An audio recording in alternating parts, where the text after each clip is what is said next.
They called it precision engineering, German efficiency at its finest. Thousands of silk parachutes rolling off production lines in occupied factories across Europe, each one supposedly inspected, tested and certified to save the life of a Luftwaffe pilot or paratrooper hurtling toward Earth at terminal velocity.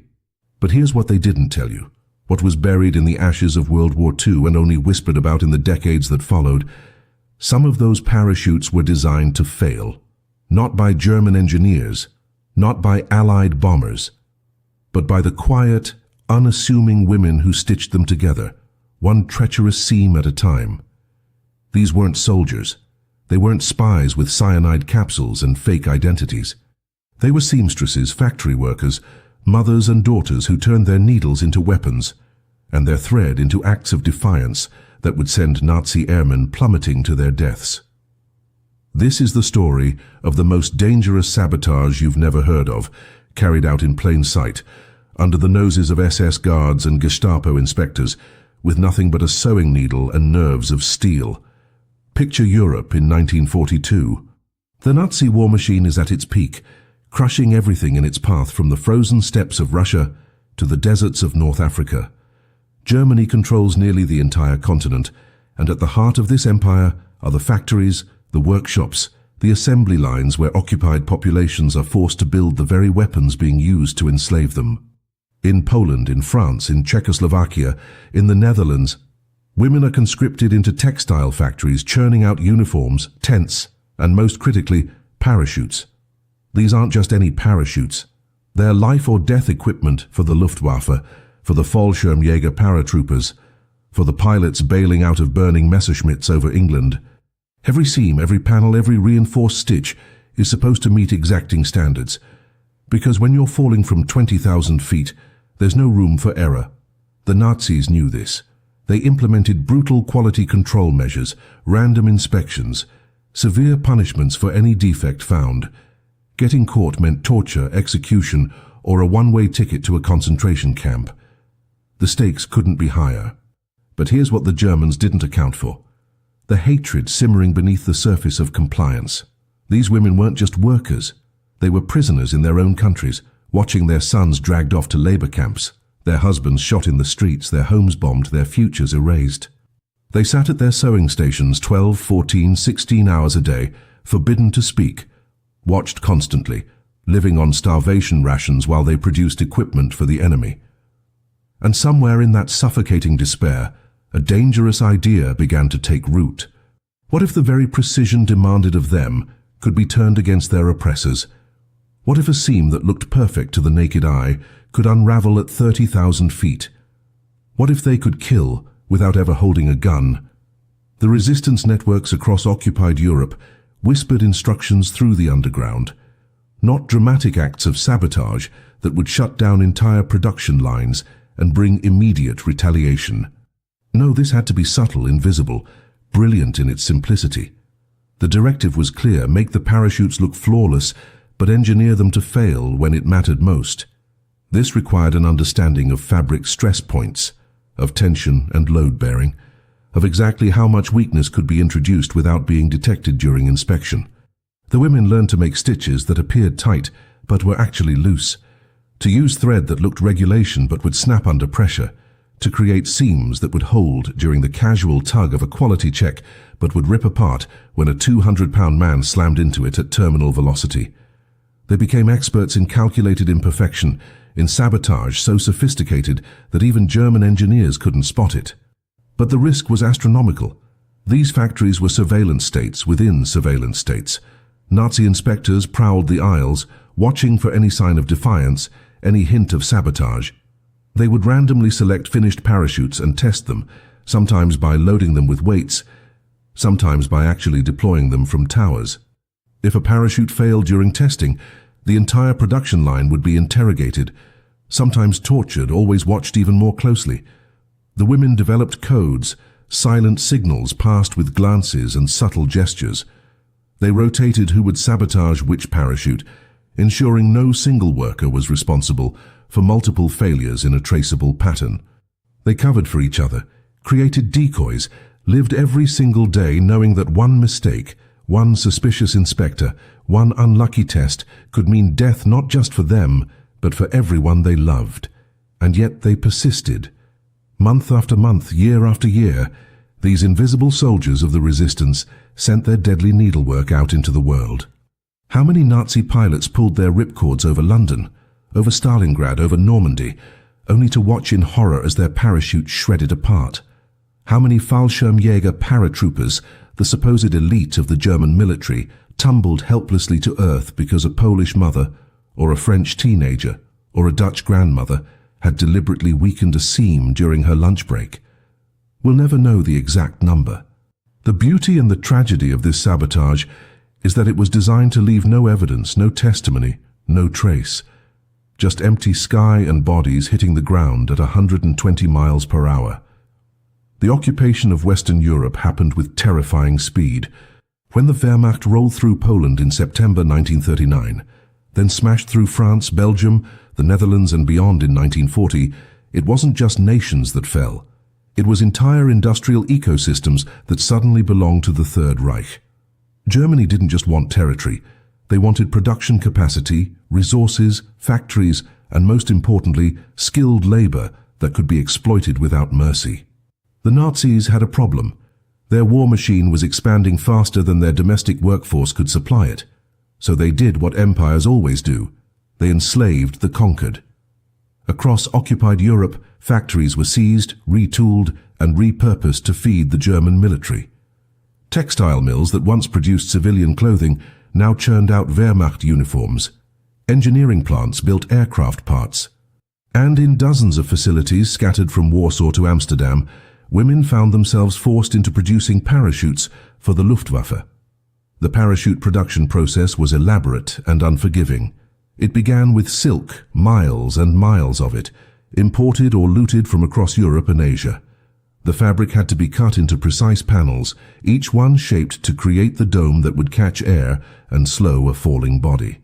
These panels were then stitched together with reinforced seams capable of withstanding tremendous force. The stress on a parachute during deployment is catastrophic. When a pilot pulls that ripcord at terminal velocity, the canopy explodes open in less than 2 seconds, going from a compact bundle to a fully inflated dome while absorbing the deceleration of a human body traveling at over 100 miles per hour. Every seam, every stitch, every square inch of fabric experiences force measured in thousands of pounds. One weak point, one loose thread, one slightly off-spec stitch, and the entire assembly could rip apart. The Germans understood this perfectly, which is why their quality control was obsessive, their inspections constant, their punishments for failure absolute. Women were chosen for this work because they were considered expendable and because they had the skills. Sewing, needlework, textile work, these were seen as feminine domains, which made conscripted women the natural choice for parachute assembly. The Nazis also calculated that women would be more compliant, less likely to resist, easier to control through threats against their children and families. They were catastrophically wrong about that last part. The workers came from every background. There were professional seamstresses who had run their own shops before the invasion. There were farm wives who had only ever mended clothes for their families. There were teenagers pulled out of school and put on assembly lines. What united them was that they all understood exactly what they were making and who would use it. They stitched parachutes that would save German pilots bombing their cities. They assembled equipment for paratroopers who would drop into Allied territory. Every perfect seam they created was an act of collaboration with the regime that had destroyed their lives. The factory conditions were designed to break the human spirit. Shifts ran 12 to 16 hours, 6 or 7 days a week. The buildings were freezing in winter, suffocating in summer, always poorly lit, always overcrowded.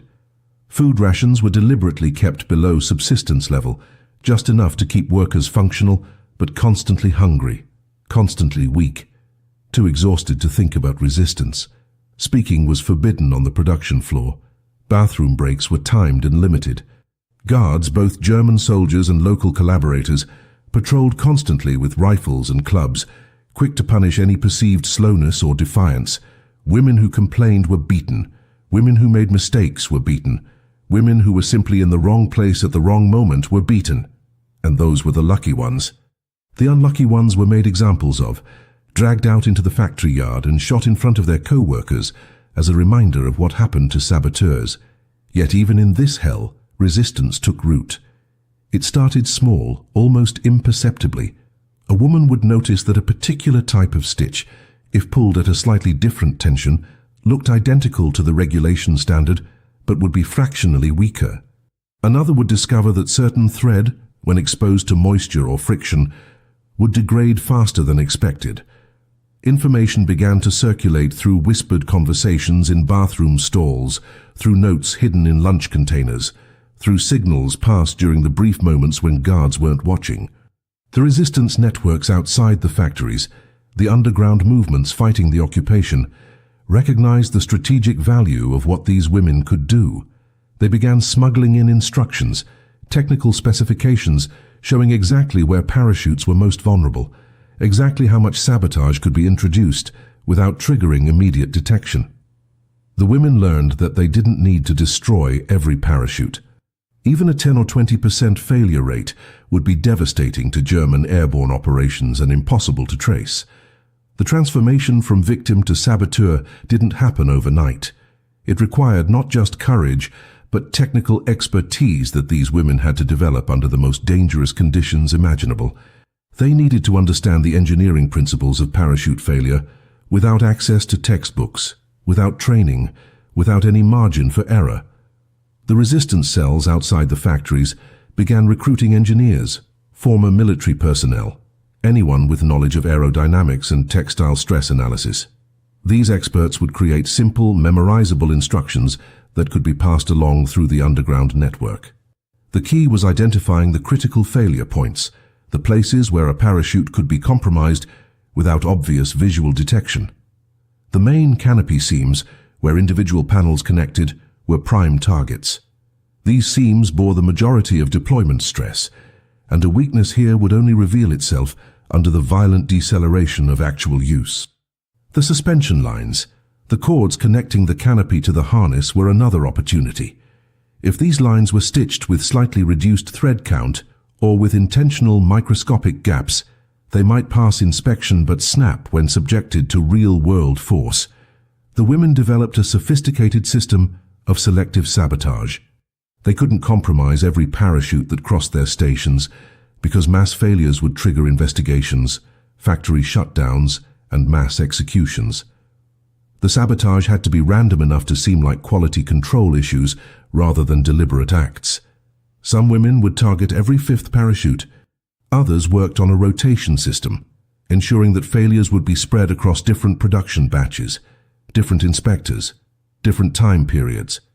They created elaborate mental codes to remember which units they had sabotaged without ever writing anything down. A particular type of stitch in a specific location might signal to the next woman in the assembly line that this parachute was marked. The collaboration had to be perfect and completely silent. One woman might loosen the tension on the main seams, the next might use substandard thread on the suspension lines, a third might introduce nearly invisible cuts in the fabric panels. Each individual act of sabotage was small enough to be dismissed as human error, but combined they created equipment that was a death sentence. The psychological toll was immense. These women weren't just risking their own lives. In the Nazi system of collective punishment, sabotage meant retaliation against entire families, entire communities.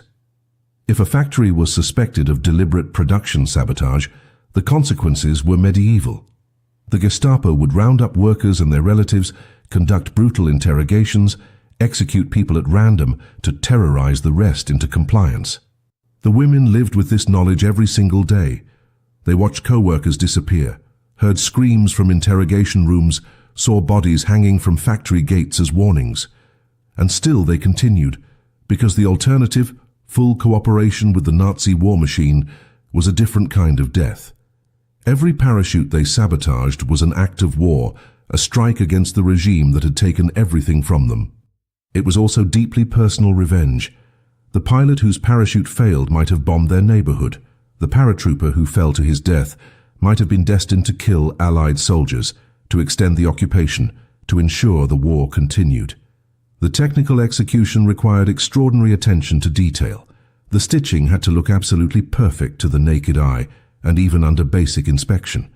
German quality control officers would randomly pull parachutes from production and examine them with magnifying glasses, checking stitch count, thread tension, seam alignment. They would tug on seams, looking for any give or weakness. Some factories had testing facilities where parachutes were deployed from towers with weight equivalent to a full-grown man, simulating actual jump conditions. The sabotage had to survive all of this and only fail when it truly mattered. At altitude, under combat conditions, when there was no second chance. The women learned to make their stitches appear tight by using a specific needle angle that created visual uniformity, while actually reducing thread engagement with the fabric. They discovered that certain thread types, when waxed in a particular way, would appear regulation compliant but would become brittle under temperature extremes at high altitude. They found that microscopic perforations in fabric panels, if placed in areas that experienced maximum stress during deployment, would propagate into catastrophic tears. Communication was the most dangerous element. The women couldn't simply discuss their sabotage openly, even in whispered conversations. The factories employed informants, collaborators who would report any suspicious behavior in exchange for extra rations or clemency for imprisoned relatives. So the resistance developed non-verbal systems. A particular way of arranging thread spools might indicate which parachutes in a batch had been compromised. A specific folding technique when packing finished units could signal to warehouse workers which shipments were sabotaged, allowing resistance members to track where the deadly equipment was being sent. Sometimes coded messages would be smuggled out of the factories hidden in seams or beneath labels, providing intelligence to Allied forces about production numbers, factory locations, and the extent of the sabotage campaign. These women became part of a vast invisible intelligence network that operated in parallel with their sabotage work, turning their forced labor into a weapon against the Third Reich. The daily reality of executing this sabotage was a masterclass in psychological endurance. Every morning these women would wake in cramped barracks or bombed-out apartments, choke down whatever meager rations they had been given, and walk through factory gates knowing that this could be the day they were caught. The fear was a constant companion, sitting in their chests like a stone, making it hard to breathe, impossible to sleep. But fear had to be compartmentalized, buried deep where the guards couldn't see it. Any visible nervousness, any trembling hands or furtive glances could trigger suspicion. So they learned to wear masks of exhausted compliance, to move through their shifts like automatons while their minds raced through calculations of risk and opportunity. When would the next inspection happen? Which supervisor was watching their station today? Had anyone noticed the slight irregularity in yesterday's batch? The mental gymnastics required to appear completely ordinary while committing acts of lethal sabotage was perhaps more exhausting than the physical labor itself. The sabotage techniques evolved as the women gained experience and as German countermeasures adapted. Early in the occupation, the quality control was less sophisticated, which allowed for more obvious compromises. But as reports of parachute failures began trickling back from the front lines, the Nazi command tightened their inspection protocols. New testing procedures were implemented. Random deployment tests became more frequent. The thread and fabric specifications became more rigid. In response, the saboteurs had to become more creative, more subtle, more technically brilliant. They discovered that humidity could be weaponized. Parachute silk stored in certain conditions would absorb moisture that weakened the fibers microscopically, but only revealed this weakness under the extreme temperature differential of high-altitude deployment. They learned to exploit the stress patterns of canopy inflation, understanding that a parachute doesn't deploy uniformly, but rather in a violent, asymmetric bloom that puts maximum stress on specific seam intersections. By weakening those precise points, they could create failures that looked like random material defects rather than sabotage. The women also had to manage the psychological complexity of their actions. They weren't pulling triggers or planting bombs. The consequences of their sabotage were abstract, distant, invisible. They would never see the German pilots or paratroopers who would die because of their work. They would never know if the parachute they compromised actually failed, or if it ended up in a warehouse unused. This distance could have made the sabotage feel meaningless, but instead, it created a different kind of burden. Every parachute could potentially mean a death. Some women struggled with this, with the moral weight of deliberately engineering fatal equipment, even if the victims were enemy combatants. Others embraced it with grim satisfaction, viewing each sabotaged unit as a small victory, a tiny reclamation of agency in a world where they had been stripped of all power. The factories became sites of silent, invisible violence, where warfare was conducted with needles and thread, where every perfect-looking seam was potentially an act of murder. The social dynamics within the factories were complex and dangerous. Not every woman was willing to participate in the sabotage, either from fear or from genuine belief in cooperation with the Germans. Some workers were collaborators, either ideologically aligned with the Nazis or coerced into informant roles through threats against family members. The resistance members had to identify allies while avoiding detection, a process that required careful observation and coded communication. They would watch how other women responded to certain stimuli. Did they show anger when German officers walked through? Did they make small unnecessary mistakes that could signal quiet resistance? Over weeks and months, trust networks formed, invisible webs of mutual understanding. A woman might subtly signal her willingness to participate by the way she arranged her tools, or by making a comment that seemed innocent but carried deeper meaning. Once trust was established, techniques would be shared through whispered instruction during brief moments of privacy, through demonstration disguised as normal work, through the passing of tools marked in ways that conveyed information. The resistance also had to account for the human cost within their own ranks. Women caught sabotaging weren't just executed. They were tortured first, interrogated to reveal accomplices, broken to expose the entire network. The Gestapo had refined psychological torture to a science, understanding that physical pain could be endured, but threats to children, to elderly parents, to siblings could shatter even the strongest resolve. Every woman involved in the sabotage knew that capture meant not just her own death, but potentially the deaths of everyone she loved and everyone she had worked with. This created an agonizing calculus. How much risk was acceptable? How many parachutes could be compromised before the pattern became obvious? When should sabotage be suspended because the heat was too intense? These decisions were made collectively when possible, through the underground network, but often had to be made individually by women standing at their stations, with guards watching, with their hands on silk and thread, with seconds to decide whether this parachute would be perfect or deadly. The intelligence gathered from this sabotage campaign extended far beyond just killing German airmen. The women working in these factories had access to information that was invaluable to Allied military planning. They saw production quotas, shipment schedules, inventory levels, all data that could reveal the scale and direction of German military operations. When a factory suddenly increased parachute production by 50%, it signaled a planned airborne operation.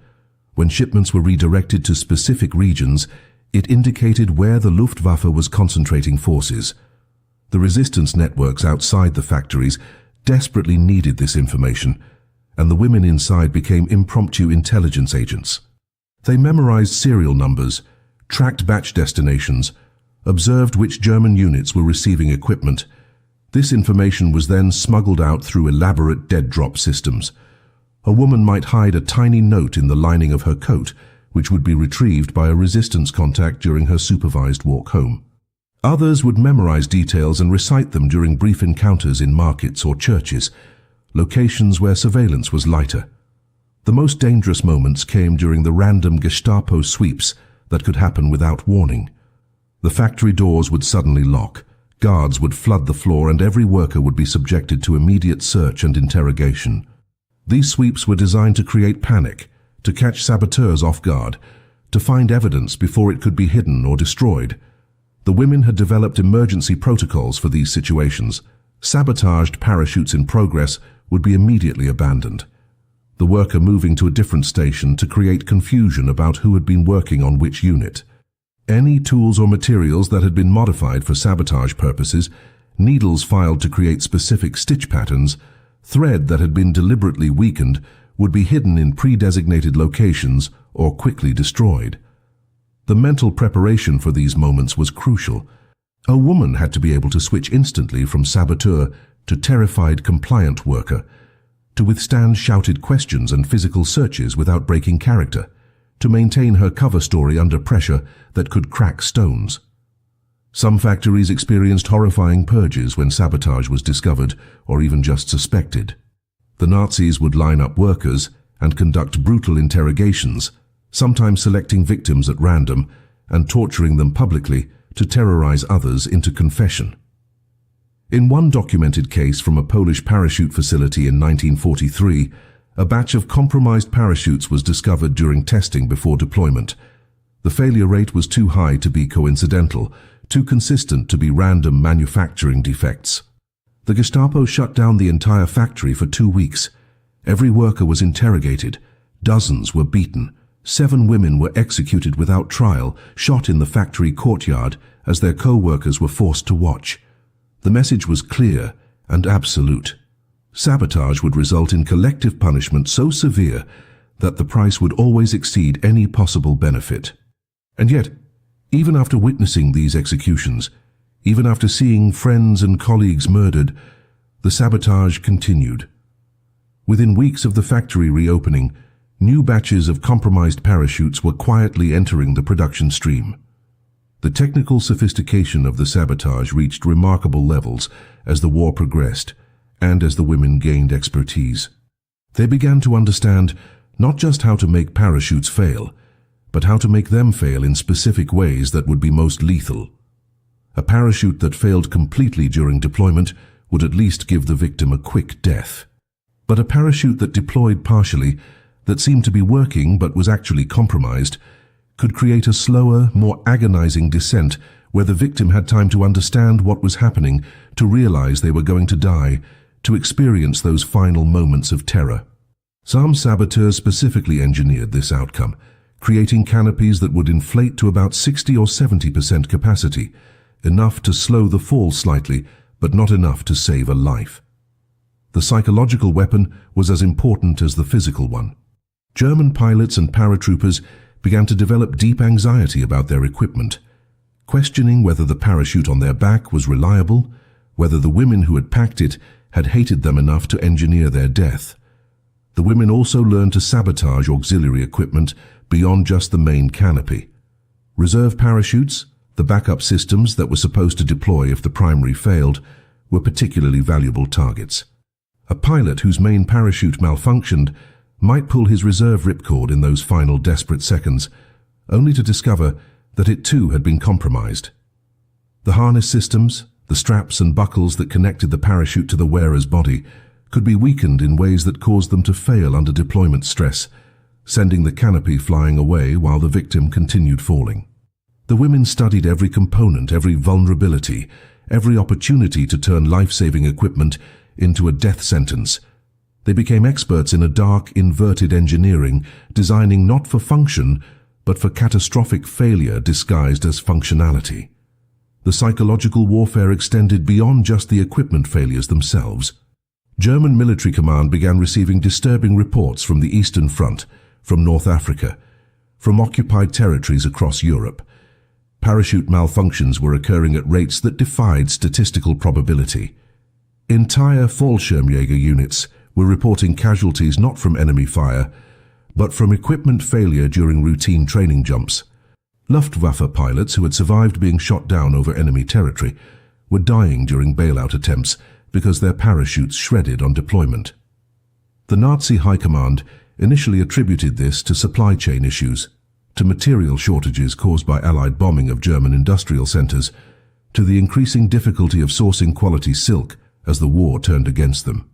But as the failures continued and accelerated, darker suspicions began to emerge.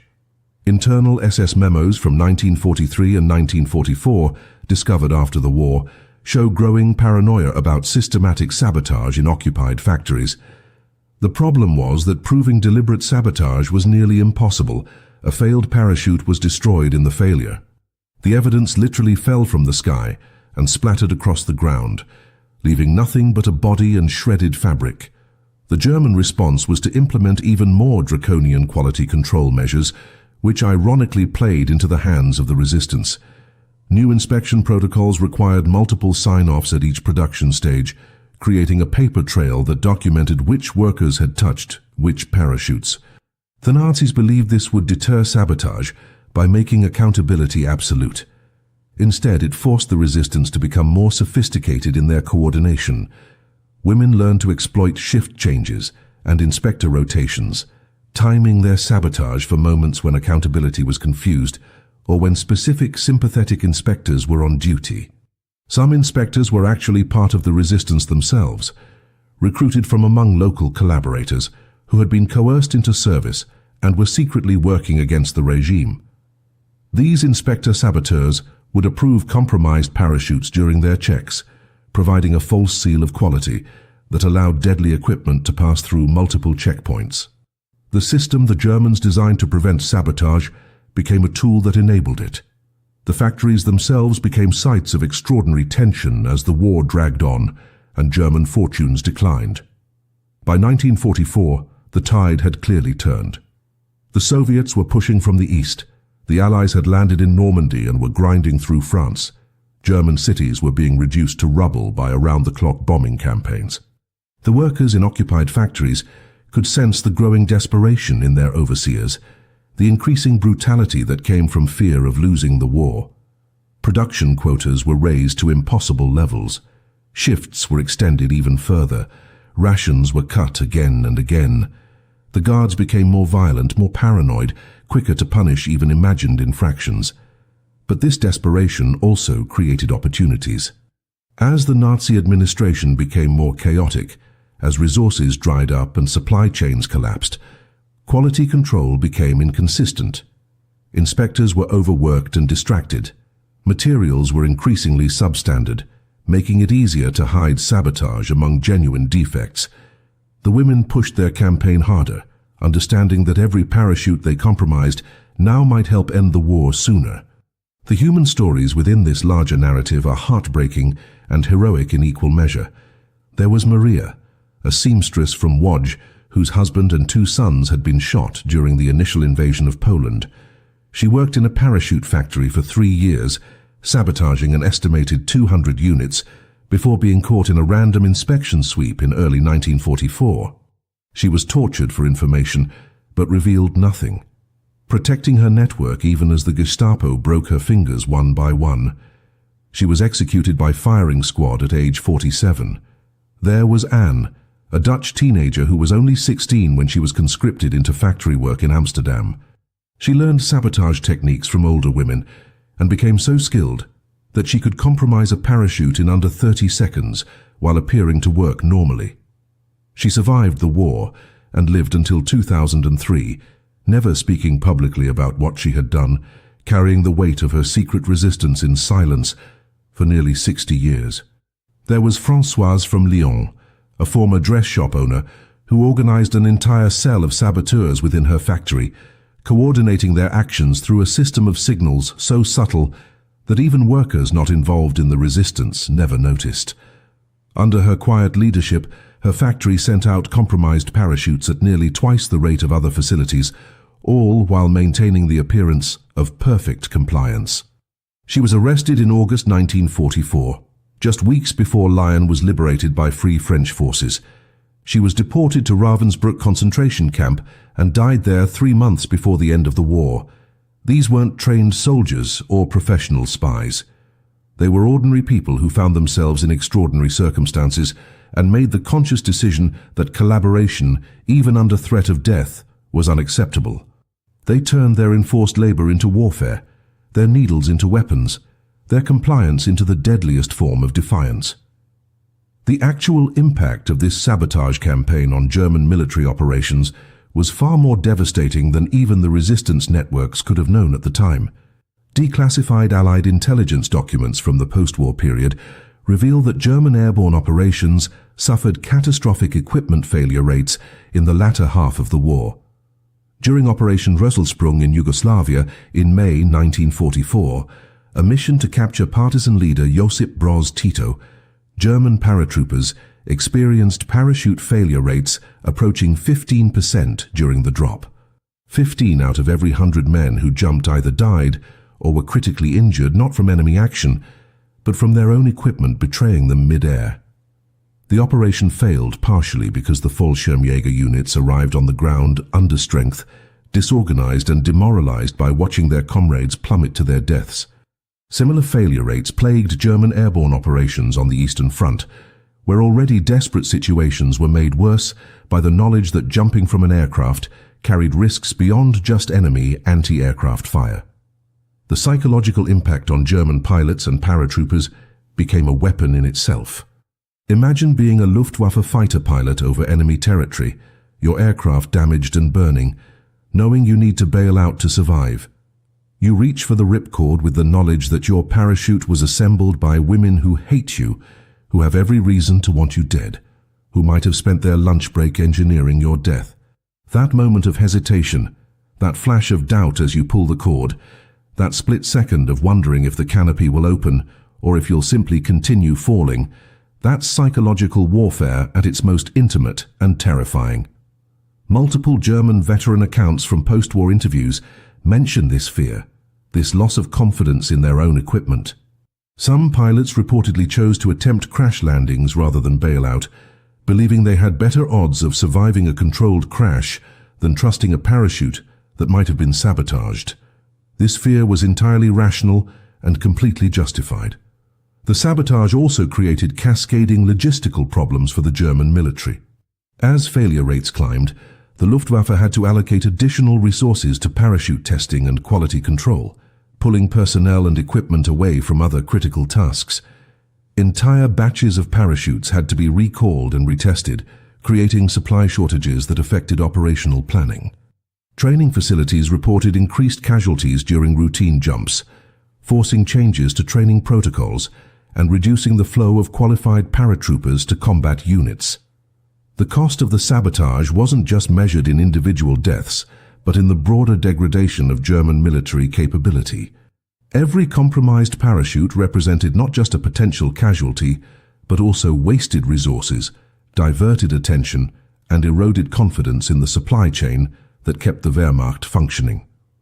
The women in those factories were attacking the German war machine at a fundamental level, undermining the trust and reliability that any military force requires to operate effectively. The networks that coordinated this sabotage were themselves remarkable achievements of resistance organization. They operated across national boundaries, linking Polish workers with French resistance cells, connecting Dutch saboteurs with Belgian intelligence networks, creating a web of cooperation that transcended the borders the Nazis had tried to erase. Information about effective sabotage techniques developed in a Warsaw factory would be transmitted through underground channels and implemented in factories in Prague or Paris within weeks. The resistance understood that isolated acts of sabotage, while valuable, were far less effective than coordinated campaigns that could create systemic problems for the German military. Coordination meetings happened in secret, in basements and abandoned buildings, where representatives from different factory cells would share intelligence, compare notes on German countermeasures, and plan the next phase of their invisible war. These women became part of a transnational resistance movement that fought not with armies but with knowledge, skill, and unbreakable determination. The climax of the sabotage campaign came in late 1944 and early 1945, as the Third Reich entered its death spiral. By this point, German industrial production was collapsing under the weight of Allied bombing, resource shortages, and the loss of occupied territories. The parachute factories were running at reduced capacity, often relocated to underground facilities or dispersed to avoid air raids. But the sabotage continued, even intensified, as workers understood that the end was approaching and every compromised parachute might save Allied lives or hasten the Nazi defeat. The women worked with a kind of desperate urgency, knowing that liberation could come at any moment, but also that discovery and execution remained constant threats. Factory records from this period, fragmentary as they are, show quality control completely breaking down in some facilities, with rejection rates for parachutes climbing to levels that should have shut down production entirely.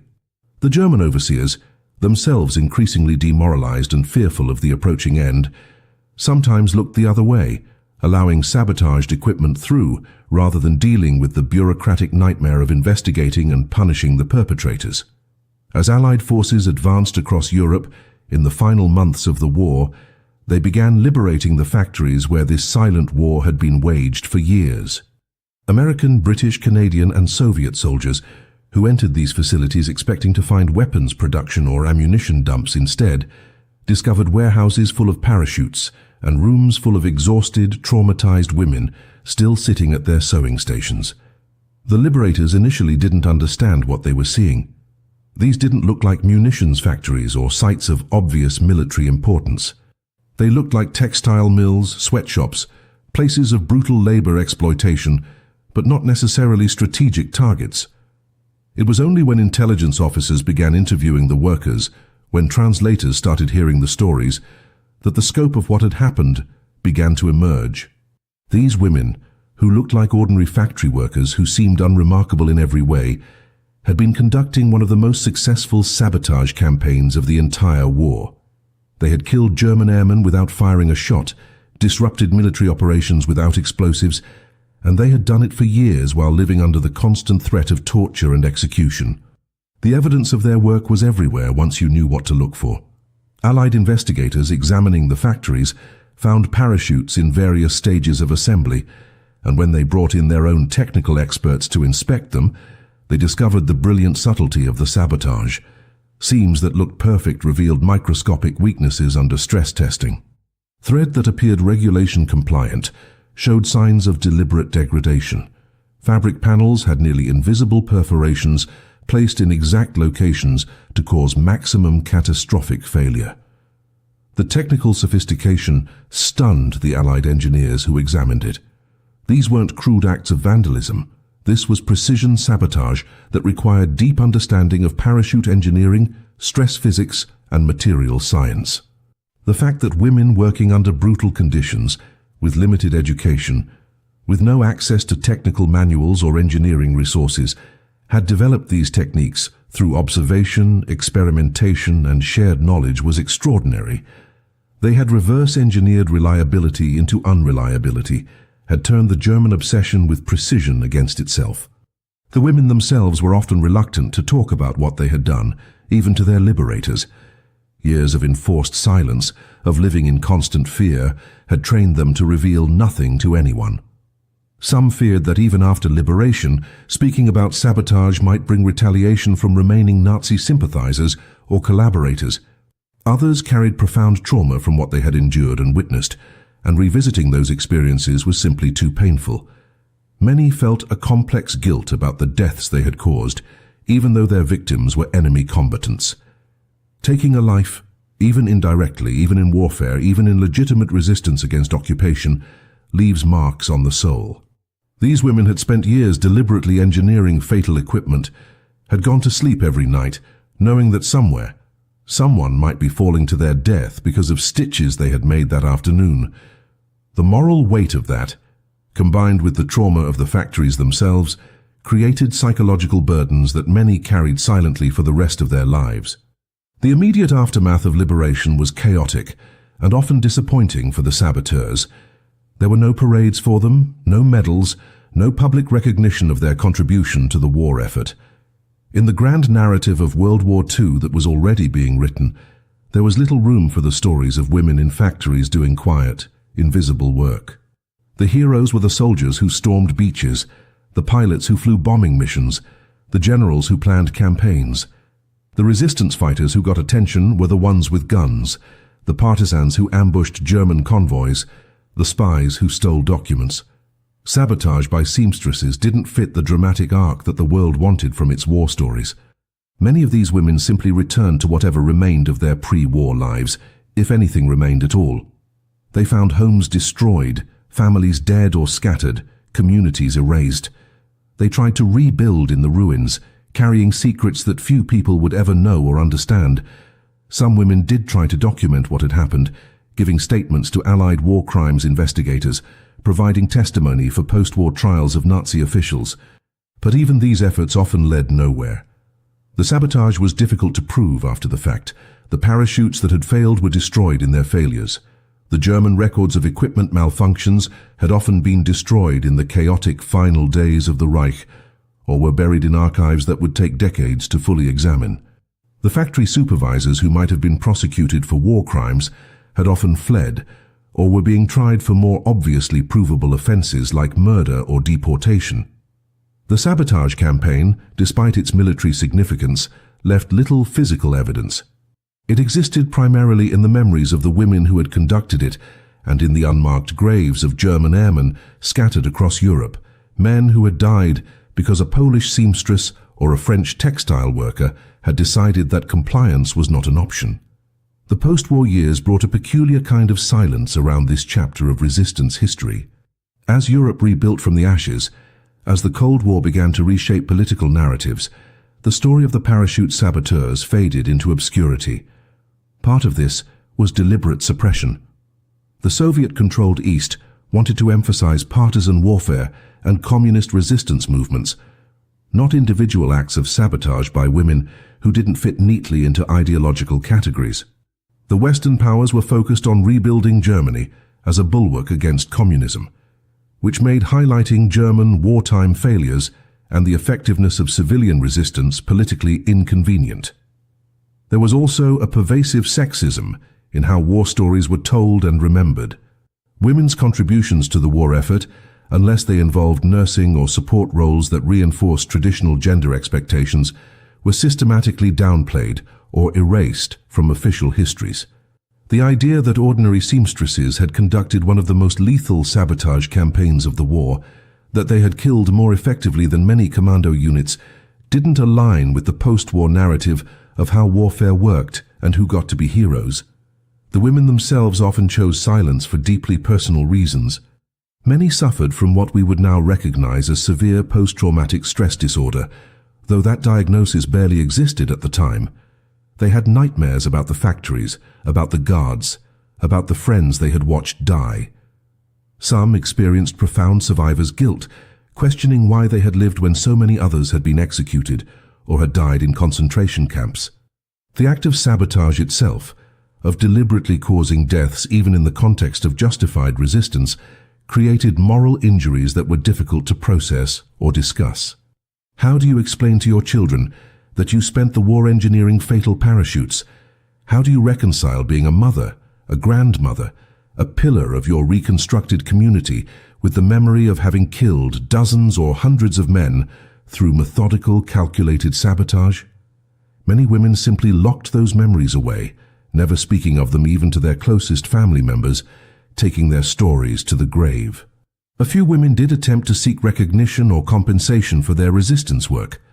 In France, some former saboteurs applied for official recognition as resistance members, seeking the modest pensions and honors that were available to documented resistance. The bureaucratic process was nightmarish. They needed proof of their activities, witnesses who could testify, documentation from organizations that often no longer existed. How do you prove sabotage that was designed to leave no evidence? How do you find witnesses when your co-workers were dead or scattered across Europe? Many applications were rejected or simply ignored, lost in the enormous backlog of post-war claims. In Poland, under communist rule, recognition was even more complicated. The regime wanted to control the narrative of resistance, emphasizing communist partisans while downplaying or suppressing stories of resistance that didn't fit the ideological framework. Women who had conducted sabotage in factories were sometimes viewed with suspicion, questioned about their political loyalties, denied recognition because they couldn't prove they had been part of sanctioned communist resistance cells. The technical legacy of the sabotage campaign did have some impact on post-war military equipment development. After the war, parachute manufacturers and military procurement offices implemented far more rigorous quality control procedures, partly in response to the discovered vulnerabilities that the saboteurs had exploited. The understanding that life-saving equipment could be compromised during production led to new inspection technologies, randomized testing protocols, and chain-of-custody procedures designed to prevent sabotage. In a dark irony, the ingenuity of the women who had sabotaged Nazi parachutes contributed to making modern military parachutes far more reliable and harder to compromise. Their techniques, documented in scattered Allied intelligence reports, became case studies in how subtle sabotage could defeat even sophisticated quality control, leading to countermeasures that are still used today in military equipment production. By the 1960s and 70s, as a new generation of historians began examining World War II with fresh perspectives, some of these stories started to emerge from obscurity. Feminist historians in particular began actively searching for women's contributions to the war that had been erased from official narratives. They tracked down surviving saboteurs, now elderly women in their 60s and 70s, and conducted oral history interviews. These conversations were often difficult and emotional. Women who had maintained silence for 25 or 30 years were suddenly being asked to revisit the most traumatic period of their lives, to describe in detail things they had spent decades trying to forget. But many also felt relief at finally being able to speak, at having their experiences validated and documented, at knowing that what they had done might finally be remembered and understood. Today, more than 80 years after the last sabotaged parachute rolled off a factory line, this story remains largely unknown outside of academic circles and specialized military history communities. You won't find these women in most World War II documentaries. They're not featured in the blockbuster films about the war. There are no major monuments to the parachute saboteurs, no museums dedicated to their resistance, no household names like there are for male resistance fighters or Allied commandos. The erasure is so complete that when historians do present this research, the reaction is often disbelief. People struggle to accept that something so significant, so militarily impactful, could have been hidden in plain sight for so long. But that erasure is exactly what makes this story so important to tell now. It reveals how history is constructed, how certain narratives are elevated while others are suppressed, how gender and the nature of resistance itself determine who gets remembered as a hero and who disappears into footnotes. The impact of these women extended far beyond the individual German airmen who died because of compromised parachutes. Every failure created ripples that affected morale, logistics, training, and operational planning throughout the Luftwaffe and Fallschirmjäger units. The psychological toll of not being able to trust your own equipment, of knowing that the people forced to make your life-saving gear hated you enough to engineer your death, degraded combat effectiveness in ways that are impossible to quantify but were undoubtedly significant. The diversion of resources to quality control, the recalls of suspect equipment, the delays in operations caused by supply chain disruptions, all of these contributed to the broader Allied victory. And beyond the military calculus, these women demonstrated something profound about resistance itself. They proved that warfare doesn't require weapons, that ordinary people in impossible situations can fight back, that compliance is always a choice, even when refusal means death. The few surviving saboteurs who lived into the 21st century, who saw their stories finally being documented and shared, often expressed complex feelings about the recognition. They appreciated being remembered, but were uncomfortable with being called heroes, insisting they had simply done what needed to be done, what anyone in their position would have done. They rejected the romanticization of their actions, emphasizing the fear, the moral ambiguity, the cost to themselves and others. Some expressed regret not about the sabotage itself, but about the young men who died, even enemy soldiers, even Nazis, recognizing them as human beings caught in the same machinery of war that had trapped everyone. Others remained fierce and unapologetic, stating flatly that they would do it again, that every German airman who died because of their work was one less bomb dropped on civilians, one less occupied day, one less crime committed in the name of the Reich. What makes this story particularly relevant today is what it teaches us about hidden histories and the importance of listening to voices that have been systematically silenced. For decades, these women tried to tell their stories and were ignored, dismissed, or actively suppressed. The historical record was incomplete, not because the evidence didn't exist, but because the people controlling the narrative didn't value or didn't want these particular stories told. How many other chapters of history have been similarly erased? How many acts of resistance, courage, and sacrifice have disappeared because they were carried out by people society didn't consider important enough to remember. The parachute saboteurs force us to question every history we've been taught, to ask whose perspective is missing, whose contributions have been written out of the official record. The ultimate legacy of these women is not just the military impact they had during the war, but the example they set for resistance against tyranny in any form. They showed that power asymmetry doesn't mean powerlessness, that even in situations of complete subjugation, there are ways to fight back, that quiet defiance can be as effective as armed rebellion. They demonstrated that courage doesn't always look like charging into battle, that sometimes it looks like going to work every day in a factory where discovery means execution and deliberately making perfect-looking stitches that will fail when they're needed most. Their story is a reminder that history is made not just by generals and politicians, but by ordinary people making extraordinary choices in the face of impossible circumstances. And perhaps most importantly, their story is a warning about how easily such contributions can be forgotten, how the passage of time and the convenience of simplified narratives can erase entire chapters of human courage and resistance. These women deserve to be remembered, and now finally you know their story. The seamstresses who turned their needles into weapons, who fought a war with thread and determination, who saved lives by engineering death, and who did it all in silence because that's what survival and resistance required. They were never supposed to be heroes, but they were, and now their invisible war has finally been brought into the light.